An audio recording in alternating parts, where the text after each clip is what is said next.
Hey there, nostalgia lovers! Welcome to Nostalgia Area. They made us laugh, they made us cry, they lived in our living rooms every week like they were part of the family. In the 1980s, child stars weren't just actors, they were icons. Faces on lunchboxes, posters on bedroom walls, voices we can still hear decades later. But when the camera stopped rolling, when the applause faded, when childhood ended, for many of them, the story didn't have a happy ending. Behind the bright lights of Hollywood was a much darker reality, one filled with pressure, exploitation, illness, abandonment, and in some cases, horrifying tragedy.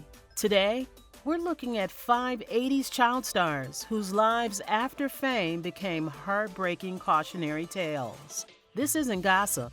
This isn't sensationalism. This is a look at what happens when children become products and the industry forgets they're human. And by the end of this video, you might never look at 80s television and movies the same way again. What you talking about, Willis? 4 words that defined a decade. Gary Coleman was the face of 80s television. As Arnold Jackson on Diff'rent Strokes, he became one of the most recognizable child actors in the world. What you talking about, Willis? At his peak, Gary was earning an astonishing $100,000 per episode, an almost unheard of salary for a child actor in the early 80s. He was on magazine covers, talk shows, and was adored by millions. He should have been set for life, but in 1989, the public learned something shocking. Gary sued his own parents and business manager. The reason? They had misappropriated his trust fund. The money he had earned, millions of dollars from years of work, was gone. Out of a $3.8 million trust fund, he only recovered $1.3 million after legal battles. The rest had vanished. The industry that had made him famous had no system in place to truly protect him. In 1998, fans were stunned to see headlines reporting that Gary Coleman was working as a mall security guard.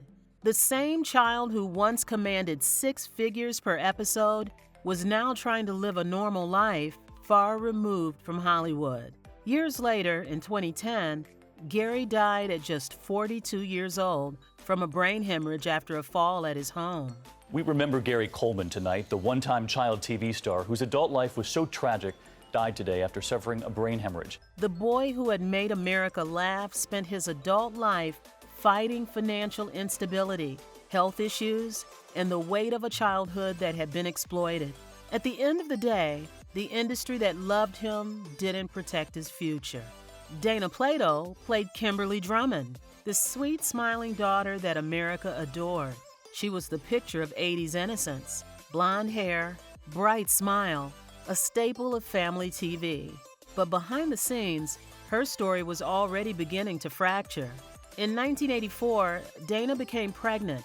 Instead of support, she was written off the show. Just like that. The industry that once showcased her to millions decided she no longer fit the image they wanted. She was no longer useful. She tried to return to acting but found the doors closed. Roles disappeared. Hollywood had moved on. In 1991, Dana made national headlines again, but for a different reason. She robbed a video store at gunpoint and stole less than $200. It was a desperate, tragic moment that showed how far she had fallen from the bright lights of primetime television. She battled addiction, financial hardship, and public humiliation. In 1999, Dana Plato passed away in her RV at the age of 34 from an overdose. To die young, actress Dana Plato, who played Coleman's sister on the show, died at just 34 of an overdose. Her life became a painful example of how quickly Hollywood can abandon young women once they stop fitting the image. River Phoenix wasn't just a child star. He was considered a generational talent. After Stand By Me, he became the James Dean of the 80s. Sensitive, brilliant, magnetic. Am I weird? Yeah, but so what? Everybody's weird. In 1988, he earned an Oscar nomination for Running on Empty. Critics believed he would become one of the greatest actors of his generation. But River carried a heavy burden. He was the breadwinner for his family from a young age. He felt responsible for everyone, and he was expected to maintain a clean, almost saint-like public image. The pressure was enormous. To be perfect, to be talented, to be responsible, to never mess up. Behind that image, River struggled. On Halloween morning in 1993, outside the Viper Room nightclub in Los Angeles, River Phoenix collapsed on the sidewalk. He died at just 23 years old from a speedball overdose, a mix of cocaine and heroin. The world was stunned. This wasn't supposed to happen to him, but it revealed a truth about young geniuses in Hollywood. The pressure can be crushing. They're here. One of the most famous lines in horror movie history. They're here. Heather O'Rourke was discovered by Steven Spielberg himself and became instantly iconic as Carol Ann in Poltergeist. She was charming, talented, and beloved. In 1987, Heather began experiencing health problems. She was diagnosed with Crohn's disease, but that diagnosis was wrong. Doctors had misidentified the real issue. In 1988, Heather went into cardiac arrest caused by intestinal stenosis, a rare condition that had gone undetected. At the age of 12, Heather O'Rourke had been a Hollywood star for most of her life. She appeared in all 3 Poltergeist movies and on television as well. She died at only 12 years old, just months before Poltergeist 3 was released. Her death shocked Hollywood and raised serious questions about pediatric medical care and misdiagnosis. There was no scandal, no addiction, no fall from fame, just a child whose life was tragically cut short by medical error. Life is very fragile, even for the most famous children. Yup. Judith Barsi was the adorable voice of Ducky in The Land Before Time. Mine is Ducky. Yep, that is what it is. Yep. And appeared in dozens of commercials and shows. To audiences, she was pure joy, a tiny voice full of life.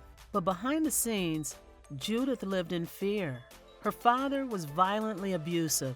For years, she and her mother endured threats and terror inside their own home, while Judith continued to work and smile for cameras. No one in Hollywood intervened. No system protected her. In July 1988, Judith's father murdered her and her mother before taking his own life. She was only 10 years old.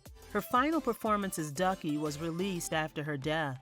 Millions of children heard her cheerful voice, not knowing the horror she had lived through.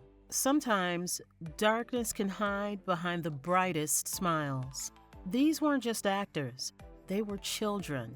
Children who carried shows, movies, and entire studios on their small shoulders. They made millions of dollars for networks, studios, and advertisers. They entertained us. They shaped our childhoods. But when they needed protection, guidance, support, too often, they were left alone. Gary Coleman's money vanished. Dana Plato was discarded. River Phoenix was crushed by expectations. Heather O'Rourke was failed by medicine. Judith Barsi was failed by everyone. Their stories force us to ask an uncomfortable question. Has Hollywood really learned from this? Because even today, child stars still face immense pressure, financial exploitation, and emotional strain. Maybe remembering these stories isn't just about nostalgia. Maybe it's about awareness. If this video moved you, consider sharing it. These stories deserve to be remembered, not as tabloid headlines, but as human lives that matter. And if you grew up watching these stars, let us know in the comments which one you remember most. Don't forget to like the video and subscribe to the channel for more deep dives into the untold stories behind the pop culture we grew up with. Because sometimes the real story starts after the credits roll.